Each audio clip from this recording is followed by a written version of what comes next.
Assalamualaikum. Selamat datang ke Ilmu Panduan Hidup. Info ringkas, padat dan penuh hikmah. Persoalan kali ini berkenaan harta pusaka. Bolehkah harta pusaka si mati dibahagi sama rata tanpa ikut hukum faraid?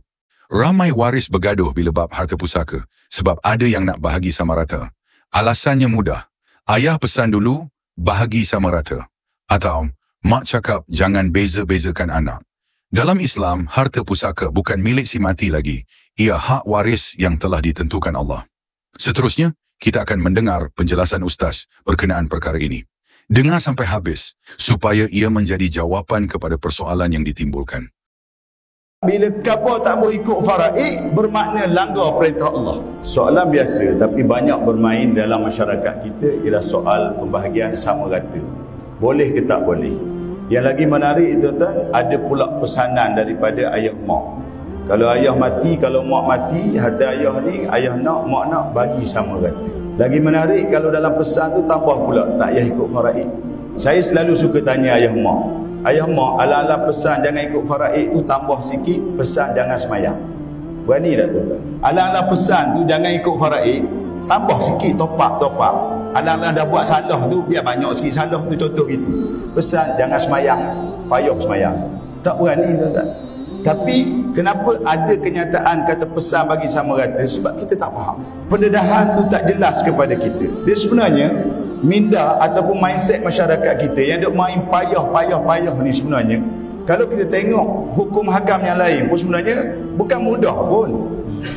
Menutup aurat bagi orang perempuan mudah ke payah tuan-tuan? Bagi orang tak biasa payah, rimah lah, panah lah, gitulah, inilah dan sebagainya, payah. Tapi bila didedahkan, diberi kefahaman sebenar, insya-Allah benda tu jadi lebih mudah. Faraid pun sebenarnya macam tu tuan-tuan. Okey, saya nak jawab tu pada persoalan boleh tak bagi sama rata. Saya jawab dengan jawapan yang lembut sikit tuan-tuan. Jawapannya boleh. Tapi syarat dia sama rata tu mesti ikut hukum faraid. Kita tak boleh ikut faraid, ustaz, kita nak bagi sama rata, semua setuju belah kedah. Itu tak boleh, minta maaf. Sebab apa tak boleh? Sebab bila kafir tak boleh ikut faraid, bermakna langgar perintah Allah. Sebab Allah sebut hukum faraid ini dalam Al-Quran ayat 7 surah An-Nisa, akhir ayat tu kata apa? Nasiban mafruḍa. Bahagian yang telah diwajibkan oleh Allah. Sebab tu ulama kata fardu ain. Dalam ayat sebelah Allah sebut akhir ayat, Allah kata fariidatan minallah, kewajipan daripada Allah. Dalam ayat selanjutnya Allah sebut wasiyatan minallah, ayat 12, ketetapan, ketentuan daripada Allah. Dalam ayat 13 Allah sebut balasan orang ikut agama Allah, perintah Allah ini baginya syurga. Tilka hududullah wa man yuti'illaha wa rasulahu yudkhilhu jannatin tajri min tahtiha al-anhar. Siapa taat, siapa patuh, siapa ikut perintah Allah ini, Allah masukkan di ke dalam syurga. So lawan dia ayat 14, wa man ya'sillaha wa rasulahu wa yata'adda hududahu yudkhilhu naran khalidan fiha. Siapa langgar, siapa bantah, siapa tak nak ikut, siapa kata faraid ni tak wajib, siapa kata tak payah faraid lah, kita bagi sama rata lah dan sebagainya, Allah masukkan dia ke dalam neraka. Ingat tu je tuan-tuan. Jadi soal nak bagi sama rata bukan tak boleh. Boleh, tapi ikut hukum faraid. So macam mana? Okey, saya cerita secara ringkas. Contoh seorang ayah meninggal, tinggalkan isteri, tinggalkan anak-anak lelaki dan perempuan. Orang perempuan memang daripada start ayah meninggal sama rata. Tak salah, dia ada hasrat, dia ada cita rasa nak sama rata. Bukan salah tuan-tuan. Tapi kita kena patuh syariah. Macam mana patuh syariah? Bila suami meninggal, tinggal isteri, Allah tentukan hak faraid isteri 1/8. Baki 7/8 untuk anak-anak, lelaki 2 bahagian setiap orang, perempuan 1 bahagian setiap orang. Ni saya cerita secara umum lah tuan-tuan. Baik, balik pada tadi, baki 7/8 tu bahagi kepada anak-anak, lelaki 2 bahagian, perempuan 1 bahagian. Jadi bila kita buat kira-kira, katakanlah lelaki dapat 400 seorang, perempuan dapat 200, isteri dapatlah bahagian dia. Bila masing-masing dah tahu hak, isteri dah nampak sekian-sekian, anak lelaki dah nampak, anak perempuan dah nampak, baru buka perbincangan, mesyuarat, bincang.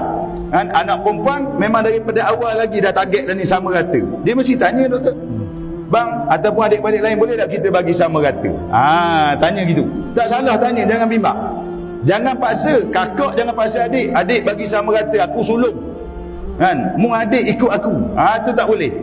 Kalau adik ikut, adik tu pula tak faham, adik tu pula bawa homo, tak balik, ataupun adik tu pula OKU, kan? Tidak berakal, kakak ambil bahagian adik di situ, kakak makan haram, na'udzubillah. Biar kita clear, tuan-tuan. Kalau dah bincang, semua waris setuju.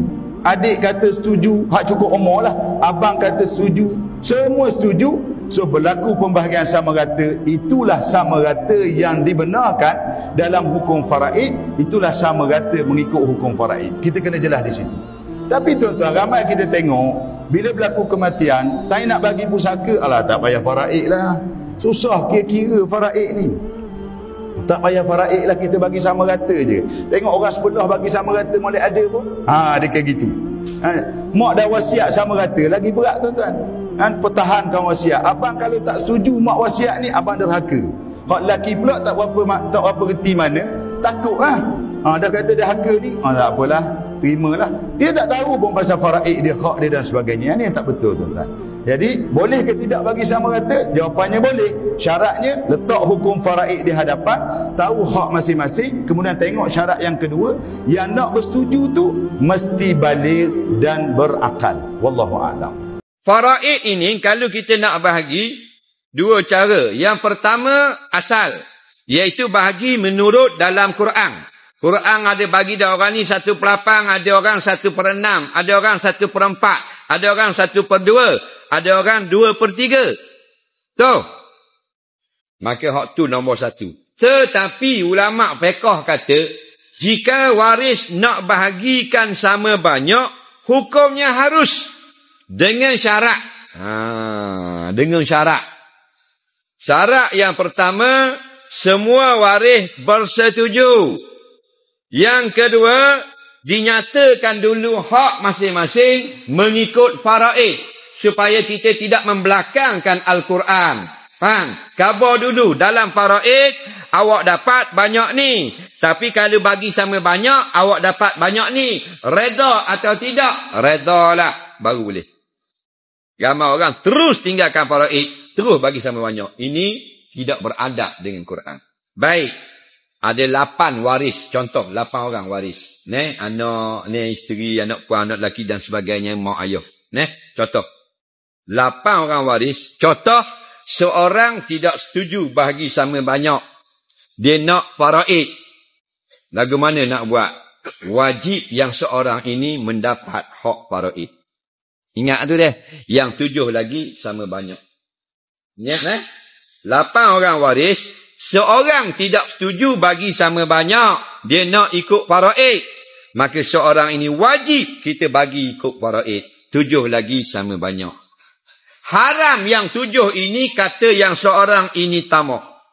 Haram. Kerana faraid bukan tamak, hak dia. Yang tamak ni hak dia tak dapat, nak hak orang. Tu baru tamak. Faham lagi? Banyak kita bila tak setuju bagi sama banyak, dia nak ikut faraid, kita kata tamak. Mana boleh? Tamak ni hak orang lain, dia nak. Faham?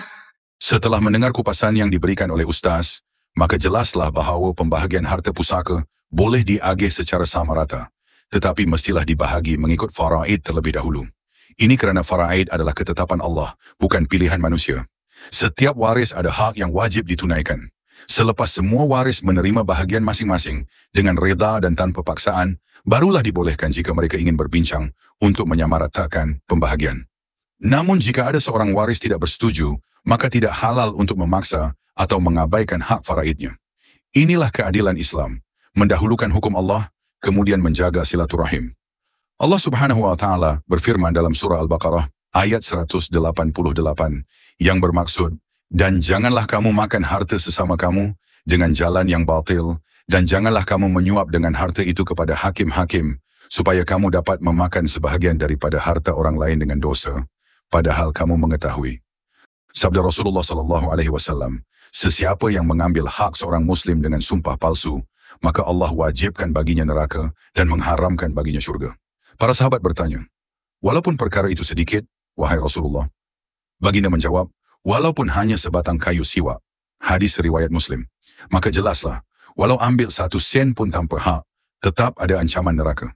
Semoga ilmu ini bermanfaat dan menjadi panduan dalam hidup Anda seharian.